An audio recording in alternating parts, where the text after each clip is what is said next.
พระธรรมประจำวันของพระเจ้าเมื่อภารกิจแห่งการเอาชนะถูกเฮ็ดให้สำเร็จมนุษย์จะถูกนำไปสู่โลกที่สวยงามแน่นอนชีวิตนี้ก็จะยังอยู่ถึงแผ่นดินโลกแต่มันจะบ่เป็นคือกับชีวิตมนุษย์ในปัจจุบันอย่างสิ้นเชิงมันเป็นชีวิตที่มนุษย์ศาสตร์จะมีหลังจากที่ได้เอาชนะบรรดามวลมนุษย์ศาสตร์มันจะเป็นการเริ่มต้นใหม่สำหรับมนุษย์ถึงแผ่นดินโลกและการที่มนุษย์ศาสตร์มีชีวิตดังกล่าวจะเป็นเครื่องพิสูจน์ว่ามนุษย์ศาสตร์ได้เข้าสู่อาณาจักรใหม่ที่สวยงามแล้วมันจะเป็นการเริ่มต้นของชีวิตของมนุษย์และพระเจ้าถึงแผ่นดินโลกเงื่อนไขล่วงหน้าสำหรับชีวิตที่สวยงามดังกล่าวต้องแม่นว่าหลังจากที่มนุษย์ได้รับการเฮ็ดให้บริสุทธิ์และถูกเอาชนะเขาจะอ่อนน้อมต่อหน้าพระผู้สร้างด้วยเหตุนั้นภารกิจแห่งการเอาชนะแม่นขั้นตอนสุดท้ายของภารกิจของพระเจ้าก่อนที่มนุษยชาติจะเข้าสู่จุดหมายปลายทางที่มหัศจรรย์นั้น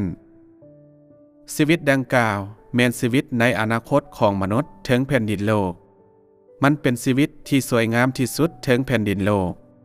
เป็นชีวิตประเภทที่มนุษย์ปรารถนาซึ่งเป็นประเภทที่มนุษย์บ่เคยได้รับในประวัติศาสตร์ของโลก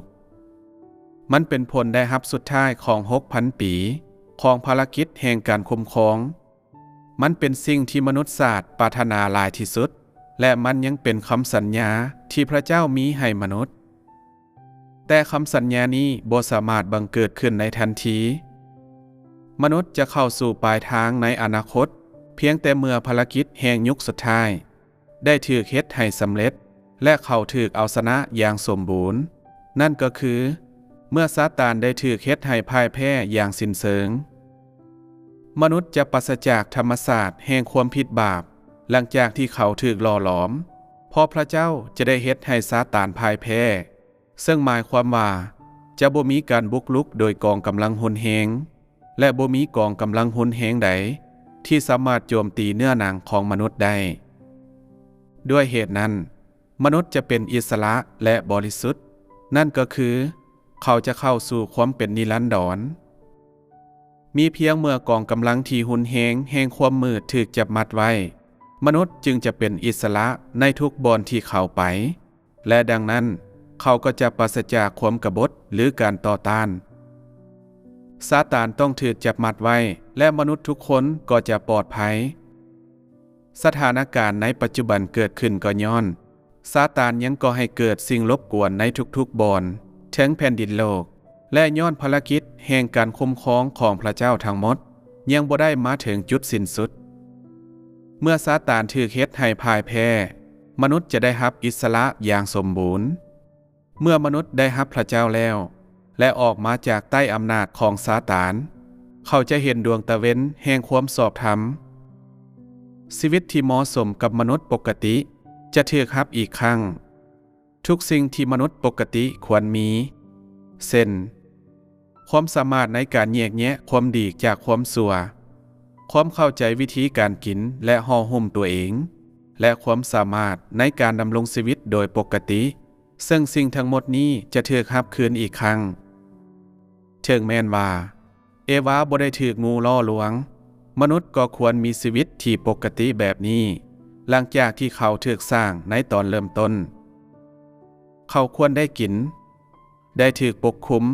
และได้นำใช้ชีวิตแบบมนุษย์ปกติที่อยู่เทิงแผ่นดินโลกแต่หลังจากที่มนุษย์ได้กลายมาเป็นคนสัวซ่าชีวิตนี้ก็กลายมาเป็นความฝันลมๆแรงๆและยิ่งไปกว่านั้นในปัจจุบันมนุษย์บ่กล้าที่จะจินตนาการถึงสิ่งดังกล่าวตามความจริงแล้วชีวิตที่สวยงามที่มนุษย์ปรารถนานี้แม่นสิ่งจำเป็นถ้าว่ามนุษย์ปราศจากปลายทางดังกล่าวแล้วชีวิตที่ซัวซ่าของเขาถึงแผ่นดินโลกก็จะบ่จบสิ้นจักเทื่อและถ้าบ่มีชีวิตที่สวยงามดังกล่าวแล้วก็จะบ่มีตอนจบให้กับโศกชะตาของซาตานหรือให้กับยุคที่ซาตานมีอำนาจถึงแผ่นดินโลกมนุษย์ต้องมาถึงอาณาจักรที่กองกำลังแห่งความมืดบ่สามารถเข้าถึงได้และเมื่อเขามาถึงแล้วสิ่งนี้จะพิสูจน์ให้เห็นว่าซาตานพ่ายแพ้แล้ว ด้วยวิธีนี้เมื่อบ่มีการรบกวนจากซาตานพระเจ้าเองจะควบคุมมนุษย์ศาสตร์และพระองค์จะสั่งและควบคุมชีวิตทั้งหมดของมนุษย์เพียงแต่สิ่งนี้เท่านั้นจึงจะถือว่าเป็นความพ่ายแพ้ของซาตานส่วนหลายชีวิตของมนุษย์ในปัจจุบันเป็นชีวิตแห่งความสกปรกมันยังเป็นชีวิตแห่งความเจ็บปวดและความทุกข์ทรมานสิ่งนี้บ่สามารถถูกเอิ้นว่าความพ่ายแพ้ของซาตานมนุษย์ยังบ่ได้หลบหนีจากทะเลแห่งความทุกข์ทรมานยังบ่ได้หลบหนีจากความลำบากในชีวิตของมนุษย์หรืออิทธิพลของซาตานและเขายังจะมีเพียงความรู้ที่น้อยหลายแท้ๆเกี่ยวกับพระเจ้าความลำบากทุกอย่างของมนุษย์ถูกสร้างโดยซาตานมันแม่นซาตานที่นำความเจ็บปวดมาสู่ชีวิตของมนุษย์และเพียงแต่หลังจากที่ซาตานถูกผูกมัดมนุษย์จึงจะสามารถหลบหนีจากทะเลแห่งความทุกข์ทรมานอย่างใดก็ตามการผูกมัดของซาตานแม่นถูกบรรลุผ่านการเอาชนะและการฮับหัวใจของมนุษย์โดยเฮ็ดให้มนุษย์เป็นสิ่งที่ญาติเอามาได้